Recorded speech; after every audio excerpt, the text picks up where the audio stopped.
In this video, sponsored by Lancaster Insurance, can we make the engine run? No, we cannot. It's all gone wrong. Here's how that unfolded. As you will have seen in the previous video, we have actually got the engine in. There's still some work to do. I've only got one bolt holding the starter motor in at the moment. That's the top one, because I'll have to access the other one from the underside, so that's going to be fun. We've got the front end now attached with the mountings, so that's all good. Then I think we need to try and work out what's going on with the fuel link. I mean, I don't even know what sort of a connector that is.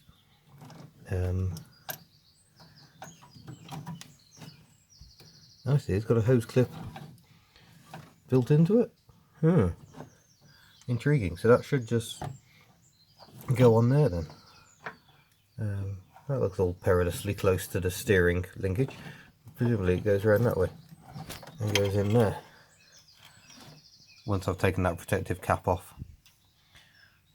Doesn't strike me as ideal really, that, but nonetheless we shall persevere. And then of course we've got to get the cooling system in, and let's see if I can actually get around the back of the car without falling over everything. In the back of the car we have a tiny radiator, and there's a hose there. We've got an alternator as well, a little cooling fan. Oh, and one of these items will be a shield that I should fit under the carburetor actually. It's a drip tray, because as you will see,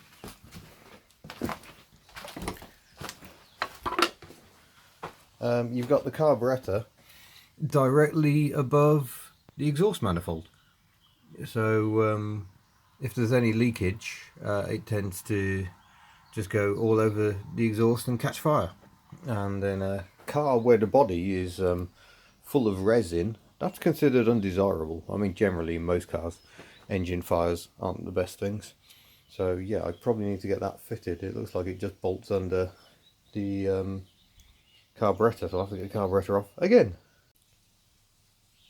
It's now much later in the day, and various things going on, so I haven't actually managed to do any work on this. I've been packing quite a lot of merchandise actually. Mugs to Ontario in Canada. Ontario? Is that how you say it? Ontario? Now I'm thinking about it too much. But my main point is, I think I'm going to put the oil filter on and fill the engine with oil, because I'm worried I'll otherwise forget. So now the question is, where did I put the oil filters? Is that a smaller filter, or is it just further away? No. That's the wrong filter. I think I might have got a bit confused. And I think that might be a filter for the Invacar. Certainly the numbers are different. Look, 712 versus 672. Nice work on the autofocus there, camera. So that's disappointing. Still got bits of Skoda wiper motor all over the place. But yeah, I've got nothing that small. It's quite irritating. So I'd better go and order one of those. W67-2. Right, people were asking where the clutch fork is, and there it is. It's on the outside. Now got the cable connected up. There's an adjuster nut on the end of that, which I can't be bothered to crawl under to show you at the moment.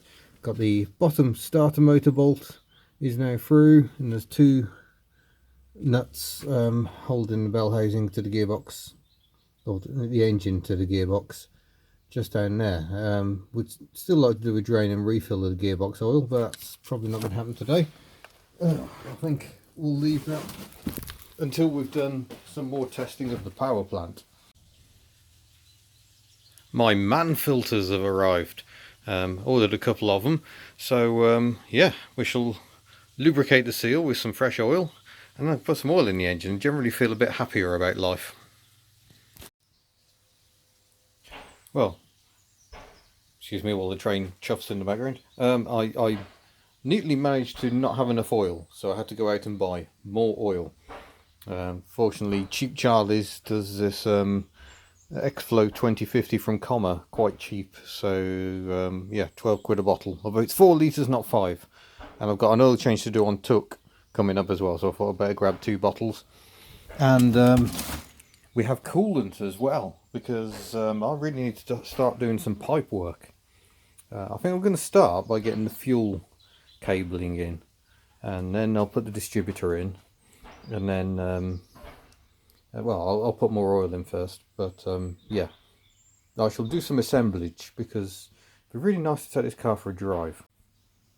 Actually, cancel all those plans, because I think we've got an issue here. I'm a bit concerned that the clutch pedal is far too light. It's like it's not doing anything at all, and that's kind of confirmed by the fact if I keep my foot on the clutch, I can't move the car back and forward. That would suggest that it's not disengaging. So I think I might need to investigate that first. Well, that really is a bit of a disaster.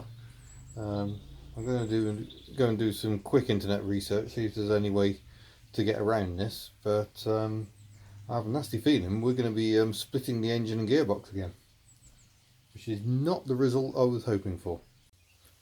Okay, club people reckon that it might be I've just not adjusted it up enough. I'm not entirely sure, but I think better to try and tweak it up a bit first. But they also say you can really only adjust them once you've got the engine running to get a good idea of where it is, because if you over adjust it, you knacker the clutch up. Undesirable. But I am going to have a bit more of a tweak, I think, because I've got the adjuster fairly near the end of the cable, so I'll try and bring it down a bit and see if that makes any difference. This is the worst possible news. If I try and rotate the engine, it's engaging with something, but it shouldn't be. And it sounds like it's coming from the clutch. So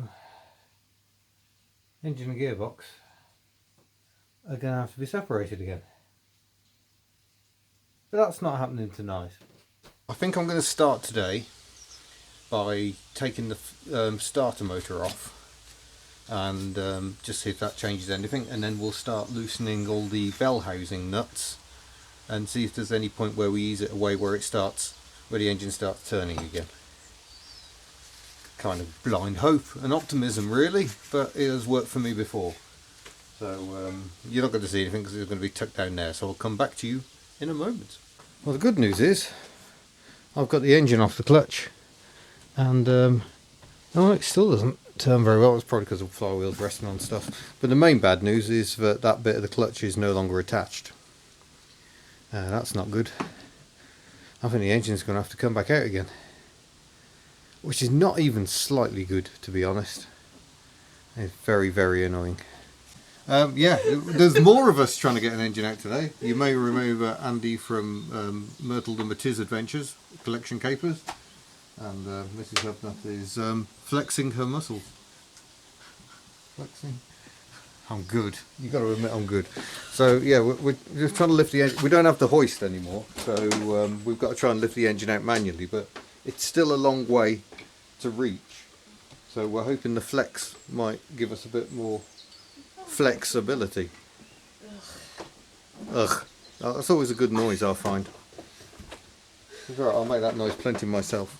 It was your joke I was responding to, not the work. Quality jokes. Anyway, I'll leave you over here and you can watch the madness unfold. If I can actually find anywhere to put the camera. Right, we have strappage. Oh, yeah, it's Do you want that crowbar out of the way? I thought it might be useful, so I put it there. Okay.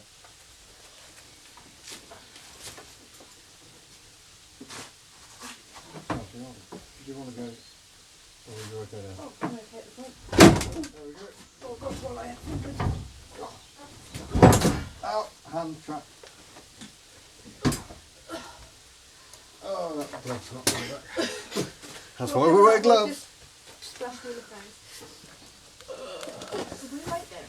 I'm not doing much right there. I've got some. I don't know how much I've got. Alright. I'm worried about damaging the quality of the engine. Yeah, well, probably. There we go. When we go to your Oh, we need to come forward with that rock. Whatever that is, get out of the way.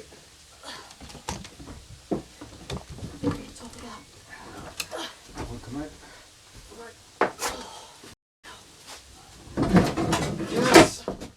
Rest. Oh, bloody hell. I think you had most of the weight there, Andy. Oh, sorry, that is. I was getting really intimate in the side department with the front of your car at that point. Right, can you hold there a moment? I'll get this. We've got it, yeah.